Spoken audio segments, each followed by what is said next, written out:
Welcome to the deep dive. We cut through the noise to get you the insights, the facts you need to really understand what's going on. Today, we're jumping into the world of professional football. High stakes, big pressure.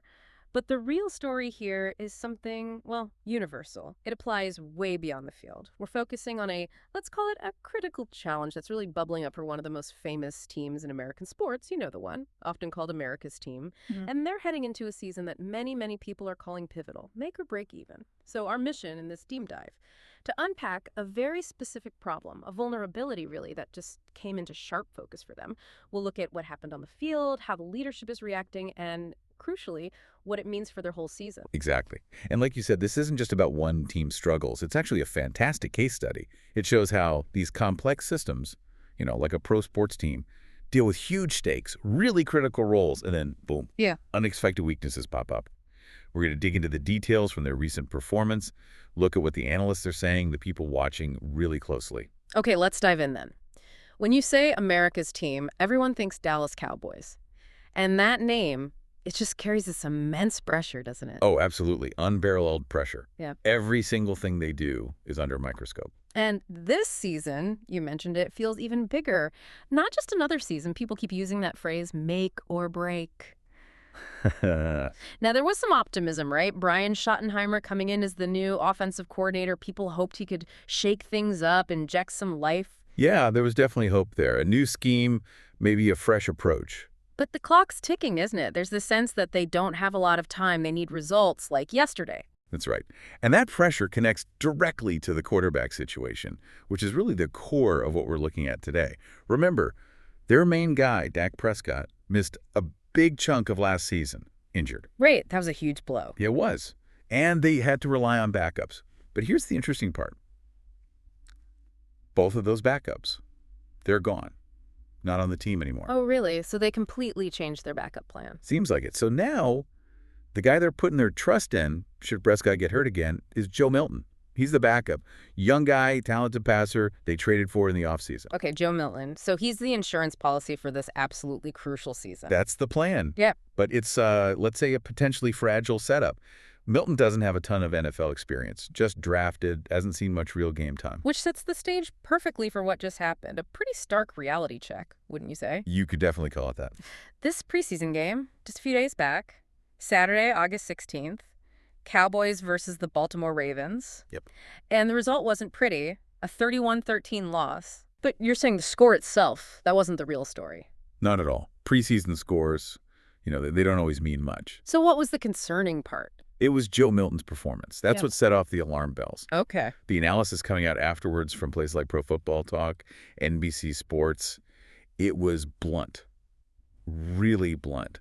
They basically summed it up saying, and this is a direct quote, "It's obvious the Cowboys have a backup quarterback problem." Wow. Okay, obvious. That's strong language. It is. And it's not just that they have a problem. It's why it's such a big deal for a team aiming for the Super Bowl. Modern offenses, they're so integrated, right, so dependent on that.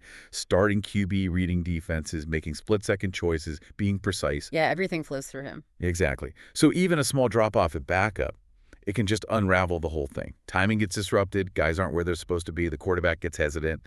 And Milton's play, well, it really seemed to highlight that potential gap. Yeah, watching that game, you could sort of feel it. That assessment felt spot on.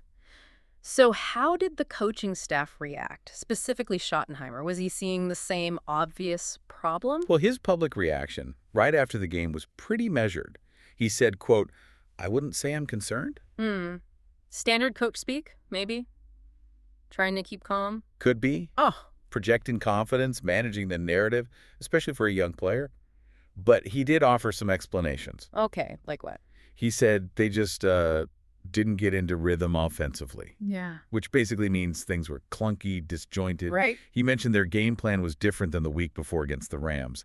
They tried to run the ball more against Baltimore, maybe forced it a bit. Okay. And he gave credit to the Ravens' defense, too. Said they fooled him a little bit on the safety on the third down. Fooled him on the safety. That sounds significant for a QB. It is. It means the defense disguised their coverage, made Milton misread where defenders were. That can totally wreck a play, lead to holding the ball, bad decisions. Okay, that makes sense. But he also said some things that sounded maybe a bit more pointed, like Milton's feet talking to him, or the blitz spooking him.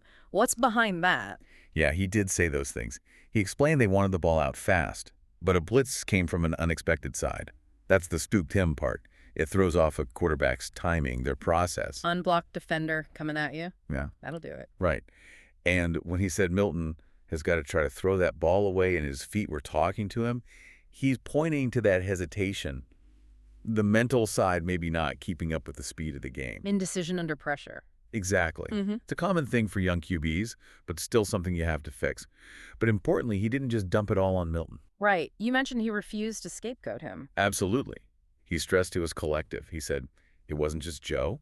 We have to be able to run the ball better. We have to be able to take care of the ball, spreading the responsibility. That's smart coaching, right. Keep the team together. For sure. He even gave another example. Said he thought the fullback, Hunter Lewicki, had a ball he could have made a catch on. And then he added, sometimes you need somebody to help you make a play. I don't think we did a great job of that. Okay, so acknowledge the QB's issues, but make it clear everyone needs to step up. Protect the young guy, but demand more from the whole unit. Precisely. It's about building cohesion, not pointing fingers. Yeah. Especially now. So just to recap the situation, they trade for Milton in the offseason. They let their previous backup, Rush, walk. There is another QB, Will Grier, on the roster too, right? Yes, Grier's there. So it's not like Milton is the only other arm, but Milton seems to be the one they invested in, the one they're focusing on as the primary backup. Got it. And how common is this kind of situation around the league? Are the Cowboys unique here? Oh, definitely not. Schottenheimer himself pointed this out, and it's true. He said they are not the only team in the NFL in this situation. Finding, developing, and really trusting a backup quarterback is a massive challenge league-wide. Think about recent years. The Eagles, a few seasons back, starter goes down, backup wasn't quite ready, season kind of derailed. Or the 49ers last year, cycling through QBs because of injuries. Even with a great roster, it was tough. So lots of teams are kind of walking this tightrope. Many are. It just shows how hard it is to have real, dependable depth at the most important position on the field. The drop-off from starter to backup can just be huge. Which really brings us back to the core issue for Dallas, doesn't it? The main takeaway from all this. I think so. Despite the new coordinator, the talk of shared responsibility, at the end of the day, their season still feels like a massive question mark if Dak Prescott isn't healthy and playing well. It really does seem that way. Everything hinges on him staying on the field and performing, which makes this backup situation feel much more urgent, much more critical than maybe it seemed just a few weeks ago. So let's wrap this up. We've looked at this really specific problem, the Cowboys' backup quarterback situation, highlighted by that recent preseason game. We heard the coach's response acknowledging issues but emphasizing it's a team effort. And we understand the incredibly high stakes for this team in what everyone's calling a make-or-break year. And stepping back, this whole scenario, it really does spotlight that universal truth, doesn't it? Yeah. The massive impact of a single point of weakness in any complex system. Doesn't matter if it's a football team, a business relying on one key person, a project hinging on one piece of tech. If that critical spot isn't properly supported or backed up, The whole thing can be at risk. exactly. A failure there can just cascade through the entire operation. It makes you think beyond just the star player or the critical component. It forces you to ask, how resilient is the whole system? It really does. And that leaves us, and you listening, with something to think about, right? Considering how crucial one person or one part can be. How do you evaluate that kind of reliance in your own work, your own life? And what does a real backup plan look like when the stakes are truly high? Is it just having someone else there? Or does this Cowboys situation maybe suggest something deeper, something about building true resilience, even when, the perfect replacement isn't available? What can we learn from the sports drama about preparing for the unexpected, not just on the football field, but in any situation where things really matter? Something to chew on.